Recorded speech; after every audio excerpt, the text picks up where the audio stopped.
जय जगन्नाथ फ्रेंड्स आज नुआ ब्लॉग्स रे आपण मानकु बहुत बहुत स्वागत। आशा करुछि प्रभु जगन्नाथ कृपारू आपण माने समस्ते बहुत भलरे थिबे आउ खुशी रे थिबे। तो फ्रेंड्स एही चाष जगहटी आम घर ठार सबुठु दूर रे रहिछि।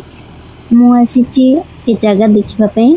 तो फ्रेंड्स एपटे देखंतु बहुत सुंदर परिवेश।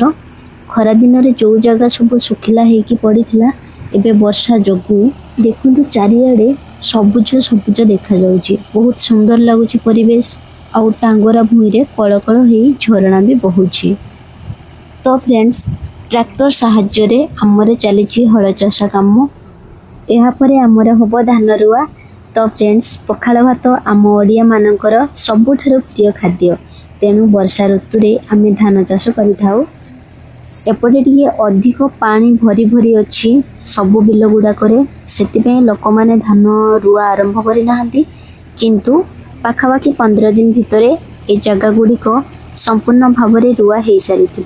देखु फ्रेंड्स ये हल चाष चली किंतु बग मैंने आसिकी ध्यान रे बसीगले। काम जहाँ भी हो छोट हो कि बड़ सबु काम मत निजे देखिकी करने भल लगे से मु पलि आसी आज बिल आड़े। तो फ्रेंड्स आज ब्लॉग्स को एठी रखुची। जय जगन्नाथ।